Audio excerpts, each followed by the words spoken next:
नाजरीन, मैं अफजल रशीदी कासमी और आप देख रहे हैं उर्दू न्यूज़ बिहार। इस वक्त मैं मौजूद हूँ ग्राम पंचायत आवापुर उत्तरी के मौलाना नगर गाँव में, और हमारे साथ मौजूद हैं मौलाना अफजल परवेज़ कासमी। नाजरीन, मैं आपको बता दूँ कि मौलाना अफजल परवेज़ कासमी जो फ़िलवक्त मुंबई गोवंडी में सियासी एतबार से जनता का बहुत ज़्यादा सपोर्ट किया है इन्होंने, और कर रहे हैं। लॉकडाउन में भी इन्होंने माशाअल्लाह कई हज़ार लोगों को अपने मिल्लत फाउंडेशन की तरफ से बिहार भेजे। जो लोग फंसे हुए थे मुंबई में, उन लोगों को यहाँ भेजा है।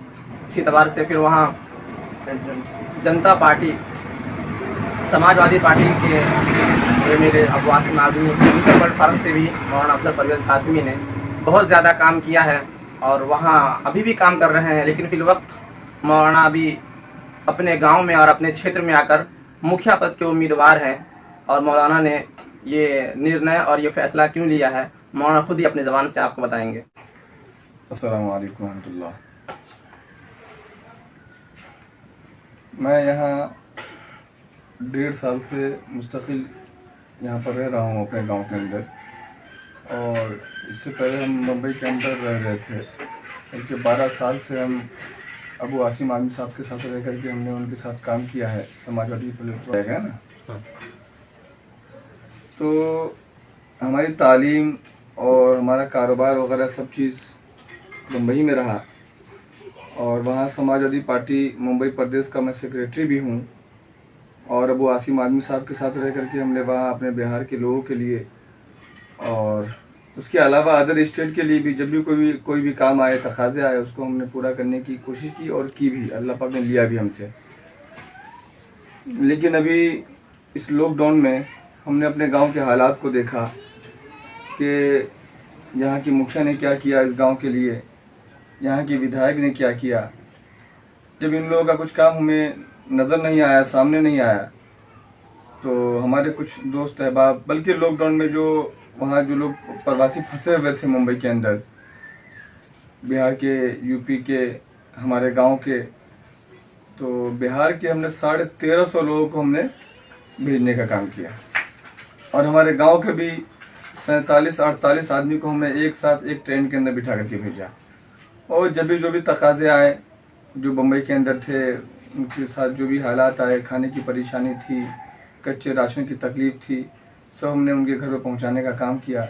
जब ये सब काम हम कर रहे थे, तो वहाँ के जो हमारे नौजवान साथी थे, 200 के करीब लोग हमारे गांव के वहाँ रहते हैं बम्बई के अंदर, तो इन लोगों ने लॉकडाउन ख़त्म होने के बाद अभी 6-7 महीना पहले उन लोगों ने मुझसे कहा कि मौलाना आपकी ज़रूरत बम्बई में नहीं है, बल्कि अपने गांव के अंदर है, आप गांव में इलेक्शन लड़िए।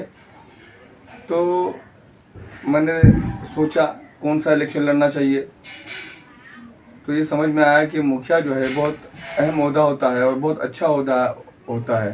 अगर ऊपर वाला कामयाब करता है हमको, तो इसके ज़रिए हम अपने पंचायत का बहुत विकास कर सकते हैं, गरीबों की मदद कर सकते हैं, मजलूमों की आवाज़ बन सकते हैं।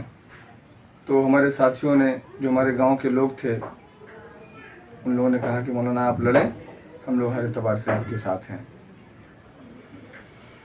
तो क्या आपको ऐसा लगता है, जो आप जनता के बीच जाते हैं, लोगों के बीच जाते हैं, तो क्या आपको ऐसा लगता है कि आप जनता आपको सपोर्ट करेंगे? जी बिल्कुल, जनता ही तो है वो। जिन लोगों से हमारी मीटिंग हुई है अफजल साहब, 200 के करीब लोग बम्बई में हमारी उनसे मीटिंग हुई। फिर अहमदाबाद हम गए, वहाँ हमारे गांव के 250-300 लोग रहते हैं, उसमें बल्कि आवापुर के भी कुछ लोग शामिल हैं, हमारे गैर मुस्लिम भाई, वो भी थे। सूरत भी गए हम। तो ये सब लोग हमारे गांव की ही जनता तो थे, और ये सब नौजवान हैं। नौजवान देश की जान होती है, तो उन्हीं नौजवानों ने ही तो मुझे खड़ा किया है, और हम हैं मैदान में अल्हम्दुलिल्लाह 8 महीने से हैं, और बड़ी मजबूती के साथ हैं। बड़ी हमको हिम्मत मिल रही है। हम जहाँ जाते हैं लोग हमको सर पे बिठा रहे हैं, हमको इज्जत दे रहे हैं, और लोग बहुत खुश हो रहे हैं कि नहीं, बहुत अच्छा हुआ कि एक बदला हुआ चेहरा, एक नया चेहरा, एक आलिम दीन आए हैं मैदान में। हमारे गैर मुस्लिम भाई बहुत ही ज़्यादा हमको कबूल कर रहे हैं। हम गुमान भी नहीं कर सकते थे कि हमारे गैर मुस्लिम भाई हमको इस तरीके से इज्जत देंगे, हमको जो है हमारी जो है सराहनीय करेंगे। हैं। तो आप जब जनता के बीच जाएंगे तो फिर आप किन वजहों को और किन असबाब को सामने रख करके जनता से उठवाएंगे? देखिए अब्दुल साहब, हमने एक पम्पलेट बनवाया है और हम डोर टू डोर मुलाकातें कर रहे हैं और कर लिया है। समझिए कि कल तक जो है हमारा पूरा मुकम्मल वर्क हो गया है। हर घर, कोई ऐसा घर नहीं बचा है हमारे पंचायत के अंदर जिस घर में हम नहीं गए हों। और हम एक ये पोस्टर छपवाए हुए हैं, ये हमारा घोषणा पत्र है। ये घोषणा पत्र भी हम दे